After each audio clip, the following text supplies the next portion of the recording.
Good morning students.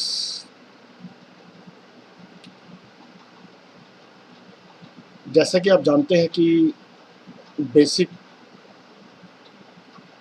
Computer के बारे में अगर हम बात करें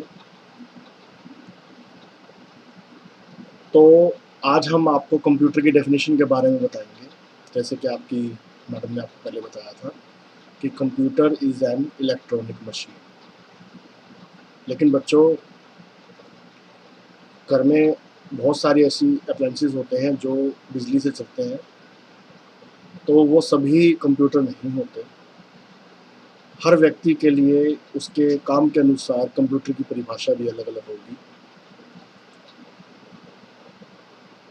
एक व्यक्ति जो कंप्यूटर पर अकाउंट्स का काम करता है, अगर उससे पूछा जाए कि कंप्यूटर क्या होता है, तो उसके लिए कंप्यूटर एक काम करने की, एक खाते बनाने की मशीन है। एक बच्चा एक कंप्यूटर के ऊपर वीडियो गेम खेलता है, तो अगर उससे पूछा जाए कि कंप्यूटर क्या है, तो वो बच्चा बताएगा कि कंप्यूटर एक वीडियो गेम खेलने की मशीन है। ठीक है, लेकिन ये सच्चाई नहीं है। हम कंप्यूटर को कार्य के अनुसार उसकी परिभाषा नहीं बता सकते। तो आज मैं आपको कंप्यूटर की एक स्टैंडर्ड डेफिनेशन बताने जा रहा हूँ, जिसको आप सभी बच्चे लर्न करेंगे और अपनी नोटबुक में उसको लिख भी लेंगे। बेटा, आज से बहुत समय पहले साइंटिस्ट लोगों ने दो ग्रह ग्रह समझते हो, प्लैनेट, ठीक है, दो प्लैनेट की बीच की दूरी नापने के लिए एक डिवाइस का आविष्कार किया, जिसको उन्होंने बोला कैलकुलेटर, है ना। ठीक है, तो कैलकुलेटर क्या होता है? जैसे कि आप जानते हैं, कैलकुलेटर के बारे में अगर हम बात करें तो कैलकुलेटर जब भी आप देखते हो वो 8 डिजिट, 10 डिजिट या 12 डिजिट का होता है। ठीक है, लेकिन अब ये डिजिट्स क्या होते हैं? जैसे कि मान लो आप बात कर रहे हैं 1000, तो 1000 के अंदर कितने डिजिट हुए? 4। कैसे?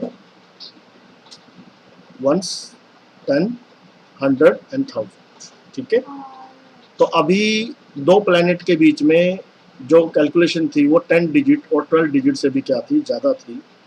उस वजह से कंप्यूटर्स का जब कैलकुलेटर का आविष्कार किया गया, तो कैलकुलेटर के द्वारा भी कैलकुलेशन छोटी हो गई। तो उन्होंने एक ऐसा डिवाइस बनाया जिसके अंदर 256 डिजिट की कैलकुलेशन होती है। अब 256 डिजिट का मतलब क्या हुआ? अगर मैं बात करूं, फिगर पे बात करूं, अगर मेरी फिगर्स की बात करूं मैं, 1, 10, 100, 1000, 10,000, 1 लाख, 10 लाख, लाख के बाद क्या होता है?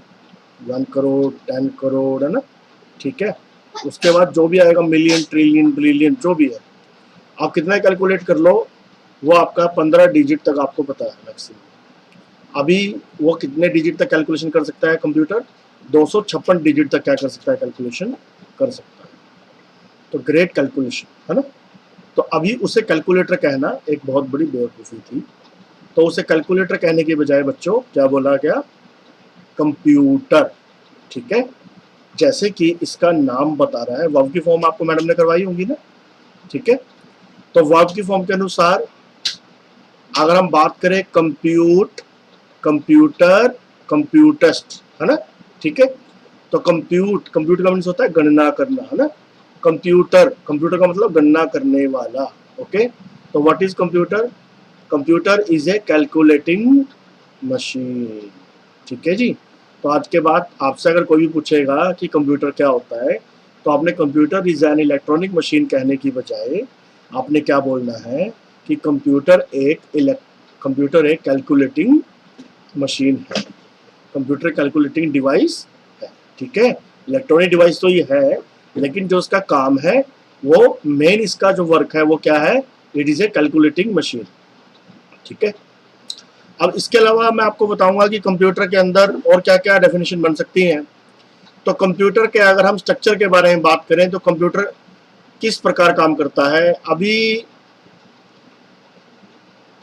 आपके पापा मान लो किसी बिजनेसमैन हैं या कोई शॉप चला रहे हैं, या तो उनके मन में एक विश होती है कि मेरा बेटा भी बिल्कुल मेरे की तरह काम करे, जैसे मैं काम करता हूँ मेरा बच्चा भी बिल्कुल वैसे ही काम करे, है ना। ठीक है, तो उसी के अकॉर्डिंग वो आपके अंदर क्या करते हैं? उसी के अकॉर्डिंग वो आपके अंदर आपकी जो पालन पोषण है वो उसी हिसाब से करते हैं, वो आपको उसी हिसाब से एजुकेशन देने की कोशिश करते हैं, टीचर्स के साथ भी उसी के अकॉर्डिंग कंसल्ट करते हैं, राइट। चलो अभी ये बात मैं आपको बाद में बताऊंगा, ये बात मैंने आपको क्यों बोली उसका कारण है। अभी हम एक बार जोड़ते हैं कि जब कंप्यूटर को किसी ने बनाया होगा तो उसने यही बात सोची होगी कि क्यों, अभी मैंने वही बात आपको बोली कि आपके पेरेंट्स ने सोचा कि आपके पापा सोचते हैं कि मेरे की तरह मेरा बेटा भी काम करे, तो अभी इंसान को भी क्या चाहिए, इंसान भी यही सोचेगा ना कि जो काम, जैसे काम इंसान करता है बिल्कुल सिमिलर एक ऐसी मशीन बनाई जाए जो क्या काम करे, क्या काम करे, जो बिल्कुल इंसान की तरह काम करे, ठीक है। तो जो भी साइंटिस्ट थे, mister Charles Babbage is the father of the computer, तो उन्होंने क्या किया, उन्होंने ये देखा कि अगर कंप्यूटर की तरह, सॉरी इंसान की तरह अगर कोई मशीन बनानी है तो सबसे पहले इंसान को ही स्टडी किया जाए कि इंसान किस प्रकार कार्य करता है, ह्यूमन बीइंग किस प्रकार कार्य करते हैं, ठीक है।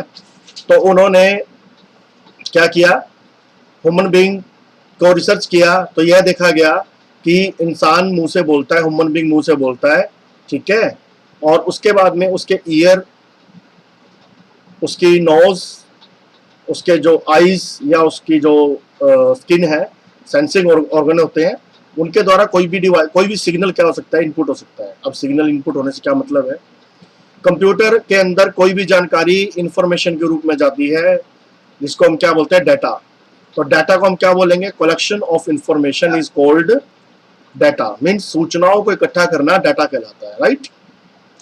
अभी डाटा क्या होगा, जैसे आपका, आप स्कूल में आए, आपने अपना एडमिशन फॉर्म फिलअप किया और स्कूल के अंदर आपका name, father name, grandfather name, आपका डेट ऑफ बर्थ, आपकी मम्मी का डेट ऑफ बर्थ, आपका आधार कार्ड नंबर, आपकी हाइट, आपका वेट, आपका कलर, है ना, ठीक है, आपका सेक्शन, आपका रोल नंबर, ये सारी चीजें आपने एक फॉर्म पे लिख दी और आपने उसको स्कूल में सबमिट करवा दिया, स्कूल ने उस सारे डाटा को कंप्यूटराइज कर दिया, तो उसको हम क्या बोलेंगे, डाटा, राइट।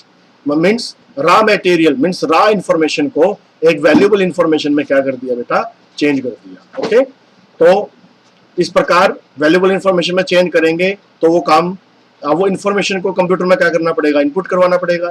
तो कंप्यूटर में इनपुट करवाने के लिए हमारे पास कंप्यूटर में क्या होता है, इनपुट डिवाइस होता है, ठीक है। तो हमारे कीबोर्ड और हमारा माउस, वो दोनों ही एक इनपुट डिवाइस है जो एज ए इनपुट डिवाइस की तरह काम करते हैं। तो कंप्यूटर की परिभाषा बनी, computer is that in which we can input the data, ठीक है, कि कंप्यूटर एक वो डिवाइस है जिसके अंदर हम डाटा को इनपुट कर सकते हैं। दूसरी डेफिनेशन कंप्यूटर की, अभी देखिए, अभी मैं बोल रहा हूं, आप सुन रहे हैं, आपके कान में मैंने बोला 1 + 1 + 1 + 1, राइट। आपने उसको सुना, आपने उसको माइंड में क्या कर लिया, सेव कर लिया। मैंने आपको बोला, बताओ बेटा मैंने क्या बोला आपको, तो आप बोलोगे ना, सर आपने 1 बोला, फिर प्लस बोला, फिर 1 बोला, राइट। तो कहीं ना कहीं आपके दिमाग में, आपकी मेमोरी में कहीं ना कहीं आप उसे रख रहे हो, तो कंप्यूटर में भी कहीं ना कहीं स्टोर कर रहे हो। तो कंप्यूटर में भी इसी प्रकार जो डाटा हम उसमें इनपुट करवाएंगे, जो इन्फॉर्मेशन हम उसमें इनपुट करवाएंगे, वो कहीं ना कहीं कंप्यूटर के अंदर सेव जरूर होगा, और जो इन्फॉर्मेशन सेव होगी उस इन्फॉर्मेशन को कंप्यूटर सेव करेगा। तो कंप्यूटर की जिस जगह में वो सेव होगा उसको हम क्या बोलेंगे, मेमोरी ऑफ ए कंप्यूटर। अभी क्या हुआ, मेमोरी भी दो तरह की होती है बेटा। अभी जैसे मान लीजिए आपको मैंने बोला कि आप कल याद करके आओगे, कल आप लर्न करके आओगे, तो आप क्या करोगे, अपनी उसको परमानेंट मेमोरी में सेव कर लोगे। और कई चीज ऐसी होती है, मैंने बोला बेटा आपको लर्न करने की जरूरत नहीं है, सिर्फ सुनने की जरूरत है, तो आप उसको अपनी टेम्परेरी मेमोरी में सेव करोगे, राइट। तो अभी आपने कंप्यूटर के बारे में जो डेफिनेशन दी, वो डेफिनेशन यह थी कि computer is that in which we can input the data. Now the second definition of computer, computer is that in which we can store the data either into the temporary memory, either into the permanent memory। तो temporary memory का example होता है, computer के अंदर एक device होता है जिसको हम क्या बोलते हैं, रैम। आपकी मैडम ने आपको बताया भी होगा, random access memory. Random access memory क्या होता है, रैंडम का मीनिंग होता है किसी भी चीज को लगातार जाना, काम करना किसी भी चीज का रैंडमली। जैसे मैं आपको बोल रहा हूँ 1 + 1 + 1 + 1 + 1 + 1 + 1, तो अभी आप क्या कर रहे हो, डाटा रैंडमली, आप रैंडमली कैलकुलेट कर रहे हो। एक्सेस का मतलब होता है किसी चीज को रीड करना या राइट करना। मशीन मीन्स जो ये काम करेगी उसको हम क्या बोलेंगे, RAM, random access memory, RAM. कभी भी आपने देखा होगा आपके मोबाइल फोन में, जब भी आपके पास कोई मिस कॉल आती है और आप मोबाइल की बैटरी को बाहर निकाल देते हो, तो वो डाटा, वो जो मोबाइल नंबर होता है वो उसमें सेव नहीं रहता। दैट मीन्स वो आपके मोबाइल की टेम्परेरी मेमोरी में सेव था।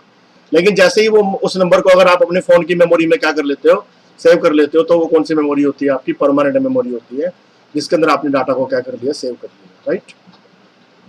तो इस प्रकार हमने देखा कि कंप्यूटर के अंदर जो हमारी कंप्यूटर के अंदर टेम्पररी मेमोरी होती है उसका एग्जांपल क्या है, रैम, रैंडम एक्सेस मेमोरी। और हम डाटा को ये चाहते हैं कि डाटा को हम सेव कर लें। हम डाटा को सेव क्यों करेंगे, ताकि दोबारा फ्यूचर में हम उसका यूज कर सकें, राइट। तो फ्यूचर में यूज करने के लिए हम क्या करेंगे, डाटा को सीडी में, डीवीडी में, पेन ड्राइव में, एसडी कार्ड में, इन सब चीजों के अंदर क्या कर लेंगे, सेव कर लेंगे, ठीक है। तो उसको हम क्या बोलेंगे, सेकेंडरी स्टोरेज डिवाइसेस बोलेंगे, परमानेंट डिवाइसेस बोलेंगे, या उनको हम मास स्टोरेज डिवाइस भी बोल सकते हैं। उसके अंदर हम क्या करेंगे, सेव कर लेंगे, राइट। सो कंप्यूटर की डेफिनेशन बनी, computer is that in which we can input the data. Next definition is computer is that in which we can store the data into the temporary and into the permanent memory.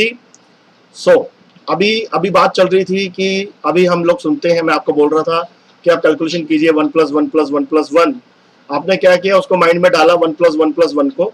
अभी मैंने आपको बोला कि plus कीजिए। अभी आपने बोला sir आपने 1 + 1 + 1 बोला, सर 1 का करना क्या है, तो मैंने बोला बेटा प्लस करना है। तो आप क्या करोगे, उसको कैलकुलेट करोगे ना। तो कंप्यूटर के अंदर भी एक कैलकुलेटिंग डिवाइस होती है जिसको हम क्या बोलते हैं, CPU, means central processing unit. Okay. तो कंप्यूटर क्या करेगा, उस सीपीयू की क्या करेगा, सीपीयू का काम होगा जो डाटा हमारे कीबोर्ड के द्वारा जो इनपुट किया जा रहा है, जो टेम्परेरी मेमोरी में सेव किया जा रहा है, उसको वो क्या करेगा, कैलकुलेट करेगा। कैलकुलेट करने के बाद में उसको कहाँ रखेगा, वो मेमोरी के अंदर ही सेव करेगा। तो कंप्यूटर की तीसरी डेफिनेशन क्या बनी, computer is that in which we can processing the data. तो कंप्यूटर के अंदर डाटा प्रोसेसिंग करने के लिए कौन सा डिवाइस होता है, सीपीयू, सेंट्रल प्रोसेसिंग यूनिट, ठीक है। तो अभी मान लीजिए मैंने आपको बोला कि बेटा 1 + 1 + 1, ओके। मैंने 1 3 टाइम क्या किया, सम किया, और आपने उसको क्या किया, अपने माइंड में स्टोर कर लिया, आपने उसकी कैलकुलेशन कर ली। अभी मैं आपको बोलूंगा कि बेटा बताओ इसका आंसर क्या होगा, तो आप अपने माउथ से क्या बताएंगे, उसका आंसर देंगे कि उसका आंसर क्या है, 3। तो उसी प्रकार जब आप कंप्यूटर पे 1 + 1 + 1 करते हो, आप उस पर जब कैलकुलेटर पे या कंप्यूटर पे जब इक्वल का बटन दबाते हो, तो कंप्यूटर आपको शो करता है मॉनिटर में, जो कि एक डिस्प्ले यूनिट है, कि उसका आंसर क्या आएगा, 3 आएगा, राइट। सो कंप्यूटर की डेफिनेशन क्या बनी, 4 डेफिनेशन बनी कंप्यूटर की। Computer is that in which we can output the data, right, okay. अभी मान लीजिए आपने डाटा को, अभी आउटपुट भी 2 तरह का होगा। अगर आपको सॉफ्ट कॉपी चाहिए तो उसके लिए क्या होगा, मॉनिटर होगा। अगर आपको हार्ड कॉपी चाहिए तो उसके लिए क्या होगा, प्रिंटर होगा, right. So computer is that in which we can output the data using printer and monitor. अभी कंप्यूटर के अंदर और एक मैनुअल जब हम काम करते हैं तो दोनों में क्या डिफरेंस होता है। जब हम मैनुअल काम करते हैं तो कंप्यूटर के अंदर, मैनुअल के अंदर हम कोई भी चेंज करेंगे तो सारी जगह कटिंग होगी, बार बार उसमें हम एडिटिंग नहीं कर सकते हैं। लेकिन कंप्यूटर के अंदर अगर हम किसी चीज को अगर एक बार सेव कर देते हैं तो हम 1000 ऑफ टाइम क्या कर सकते हैं, उसमें चेंज कर सकते हैं, जिससे सारा डाटा क्या हो जाएगा, कोई भी गड़बड़ नहीं होगी, वो डाटा क्या हो जाएगा, ऑटोमेटिकली सेव हो जाएगा, राइट, ठीक है। तो इस प्रकार कंप्यूटर की 5th डेफिनेशन क्या बनी, computer is that in which we can modify the data. तो आप अपनी नोटबुक में डेफिनेशन को राइट डाउन करेंगे, या अपनी बुक में राइट डाउन कर लेना एक जगह पे, या लिख के आप एक पेज को अपनी जो आपकी बुक, अगर आपने बुक ले ली है तो आप उसमें उसको चिपकाएंगे, ठीक है। तो मैं आपको कंप्यूटर की डेफिनेशन लिखवा रहा हूँ, आप उसे राइट डाउन करेंगे तो, और बोलेंगे भी। कल मैं आपसे सुनूंगा इस बात को। आप अगर मुझे जरूरत लगी तो मैं आपको बोलूंगा कि 3-4 बच्चे उसको ग्रुप में उसको रिकॉर्ड करके साउंड भेजे मेरे पास, ठीक है। तो computer is that in which we can input the data using the keyboard and mouse, ये लिखेंगे आप। Computer is that in which we can store the data using the memory, example temporary memory, RAM, random access memory, permanent memory, example hard disk, pen drive, CD, DVD, SD card. Third definition of a computer is that in which we can process the data using the CPU. CPU के example क्या होंगे आपके, मैं आपको बताऊंगा। अभी आप छोटे हैं, थोड़ा बाद में बताऊंगा मैं आपको जब आपके टॉपिक में आएगा ये। Fourth definition, computer is that in which we can output the data using the keyboard and using the printer and using the monitor, okay। अगर हमें सॉफ्ट कॉपी चाहिए तो हम क्या करेंगे, मॉनिटर का यूज करेंगे। अगर हमें हार्ड कॉपी चाहिए तो हम प्रिंटर का यूज करेंगे। Fifth definition, computer is that in which we can modify the data and update the data, right। So in a short, computer is that in which we can input the data, we can store the data, we can process the data, we can output the data, we can modify the data and we can update the data. तो जो last में मैंने आपको बोला है, आप चाहे तो सभी डेफिनेशन को एक साथ जोड़ के भी बता सकते हैं, ओके। तो आज का लेक्चर आपका यही है। आज आपने जाना कि कंप्यूटर क्या होता है, what is the definition of a computer. So आप इस डेफिनेशन को अपनी नोटबुक में क्या कर लेंगे, राइट डाउन कर लेंगे। Okay, thank you.